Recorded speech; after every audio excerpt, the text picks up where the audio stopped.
Capital, entrepreneurs, land, labor. Long ago, the four nations lived together in harmony. Then, everything changed when the entrepreneurs attacked. Only the Avatar, master of US history, could stop them. But when the world needed him most, he vanished.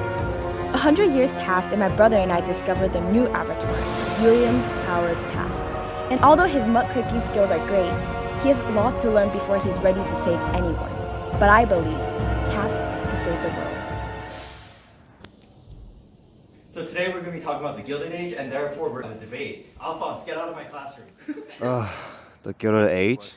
Seriously?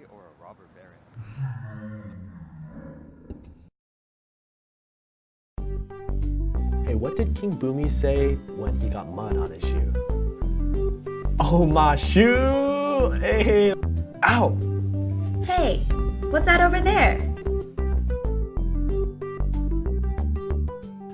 Katara, be careful. There could be Pinkertons around these places. The state militia are still around the area from the Homestead Steel Strike. That Henry Frick. Wait, could he be? Could he be what? Look at him. He's carrying the book. So what? Legends say the master of US history will come again, and he shall carry the book with him. That's the book.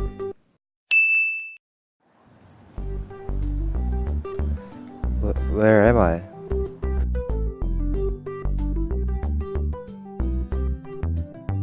Vita, Alphonse, Anna, what are you wearing? I'm Katara, that's Toph, and that's my brother Sokka. Okay. How long have I been asleep? What time is it? It's July 5th, 1892. Oh my god, did I just travel back in time?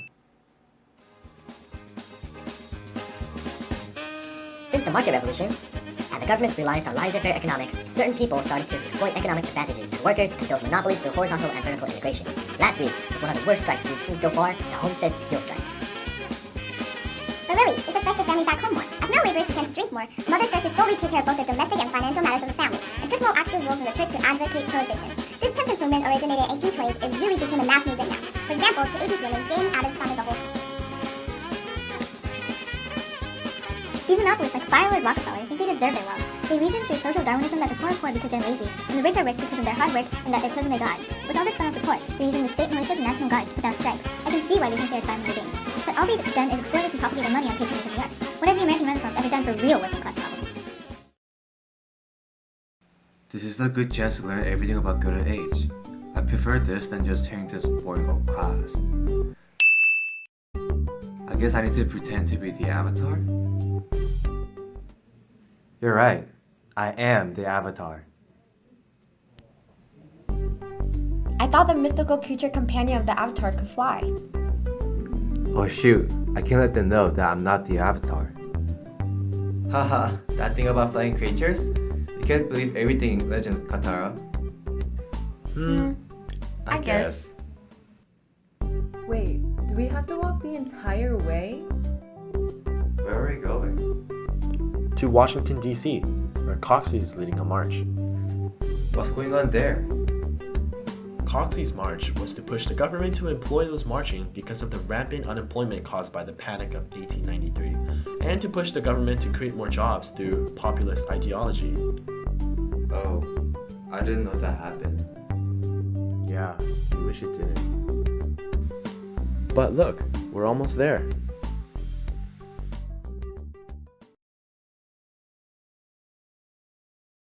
Hey Jeremy, can you help them get... How are you catching up? Well, so far, I remember how it all started and that strike from 2 years ago.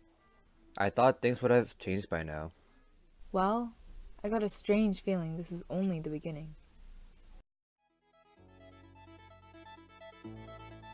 1894, Pullman strike.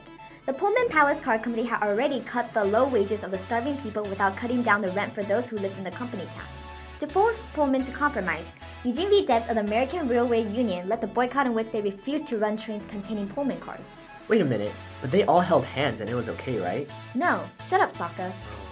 Anyways, eventually, the strike became violent. State and federal troops used force to quell the mob, and the union leaders were banned from supporting the strikes on penalty of being fired. The organizer of the strikes, Debs, was thrown in jail. Oh shoot.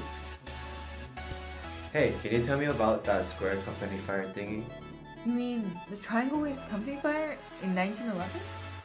1911? Wait, weren't we just in 1894? It's your dream. Time is irrelevant here. Anyways, In New York City, the Triangle Factory was a true sweatshop, exploiting the work of young immigrant women, working every day for 12 hours a day in a cramped space at lines of sewing machines. The Triangle Shirtwaist Company factory burned, killing 145 workers who couldn't escape the fire because the door was locked to prevent stealing. The tragedy brought widespread attention to the dangerous sweatshop conditions of factories and led to the development of a series of laws and regulations that better protected the safety of workers. This is all so terrible. I know I've been just pretending to be the avatar, but I feel obligated as an APUSH student to help out.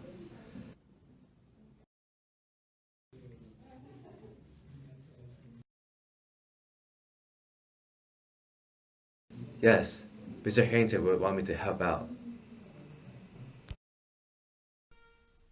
Hey, we need to change this.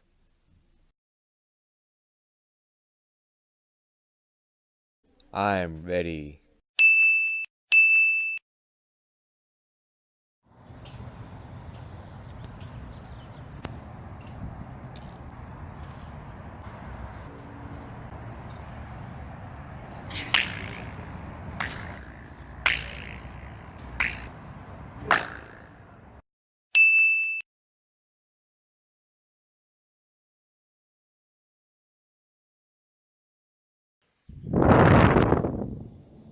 Jeremy!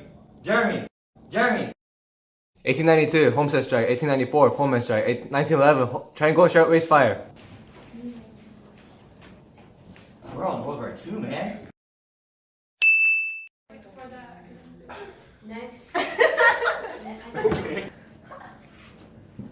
Jeremy, get out of my class!